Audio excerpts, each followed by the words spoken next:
la question est ainsi. Alors, l'ONU encourage une transition de réduction de produits de source animale pour des raisons de santé, pour des raisons économiques, de crise alimentaire, pour des raisons environnementales. Bien des mouvements verts dans plusieurs pays ont encouragé encouragent cette transition.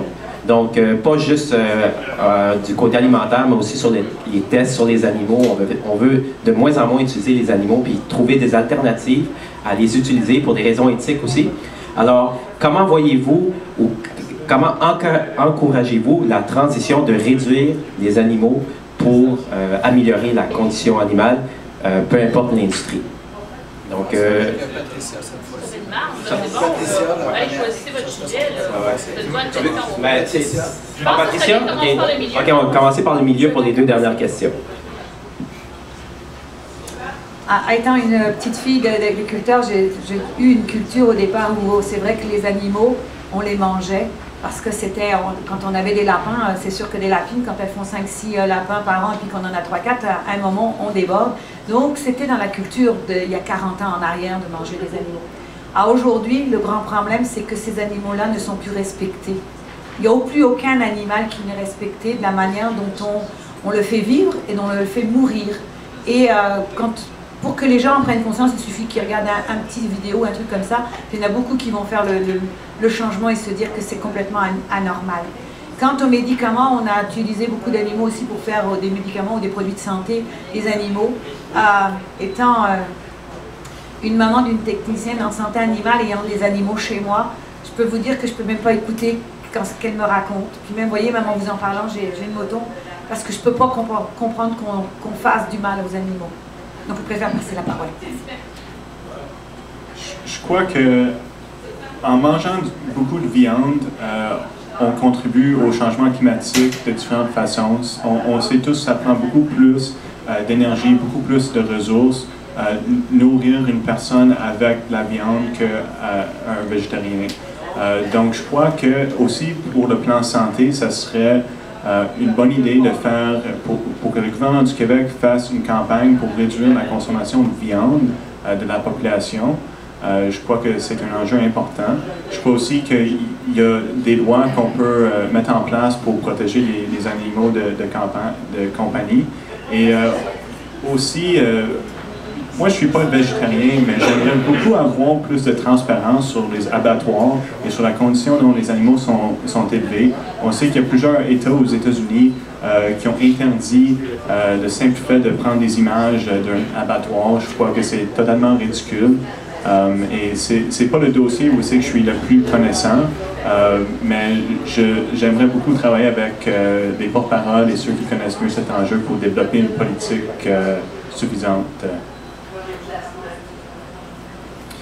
Alors, merci pour la question. Alors évidemment, concernant la nourriture animale, la consommation, de plus en plus on nous mentionne qu'il y a des produits qui sont laissés dans l'agriculture, puis les animaux en mangent, et puis ça donne des réactions. Il y a des enfants, à un moment donné, des petites filles qui se développaient prématurément parce qu'il y avait des produits qui étaient malheureusement transmis dans le sol. Alors il faut comprendre que c'est une chaîne, et puis la chaîne elle est aussi forte que son plus faible maillon. Bien, dans la chaîne alimentaire aussi c'est le cas. Alors il faut faire attention. Maintenant, je peux dire que cet été, je te fais un clin d'œil, Samir, et à Georges aussi qui nous écoute. J'ai eu l'occasion de voir certaines alternatives et de déguster, de goûter à certaines alternatives. Je ne suis pas prêt à laisser tomber la viande pour l'instant, mais on ne dit jamais, Fontaine, je ne boirai pas ton eau, parce qu'on ne sait pas. On peut se retrouver une journée qu'on a des décisions à prendre, des décisions de survie. Alors, mais je trouve que c'est bon de faire justement des recherches et de voir, d'étudier des méthodes et des modes alternatifs. Merci. Merci pour la question, Samir. Moi, j'ai beaucoup travaillé pour le parti pour qu'on ait un meilleur plan, etc., depuis le fiasco de la dernière élection. Et entre autres, dans notre plateforme, il y avait plusieurs trous qui étaient très importants pour moi. Celui sur la démocratie, on n'avait pas de projet concret. Celui sur la neutralité du parti pour la souveraineté, pour qu'on puisse s'unir pour l'environnement entre fédéralistes et souverainistes. Et l'absence de position sur la condition animale, alors qu'on était le Parti vert. On avait genre une phrase, puis c'était complètement ridicule. Donc j'ai pu travailler avec Samir, puis Laurence, puis plusieurs autres. On était vraiment beaucoup à travailler sur cette question-là. Et on a déjà beaucoup progressé sur la question. Moi-même, comme personne, j'ai beaucoup appris. Puis mon alimentation a changé. Je suis beaucoup plus... je suis pas végétarien, je dirais pas ça, mais j'ai diminué beaucoup ma consommation de viande sans m'en rendre compte, à force de connaître comment ça marche, tout ça. Puis je suis vraiment pour qu'au Québec, pour des mesures concrètes, on interdise les abattoirs d'animaux industriels, puis aussi les pet shops, les élevages d'animaux pour le pet shop, qui sont vraiment élevés d'une manière complètement sauvage, inhumaine, puis complètement indigne des êtres humains. Et voilà, donc c'est d'après des mesures vraiment concrètes qu'il faut entreprendre.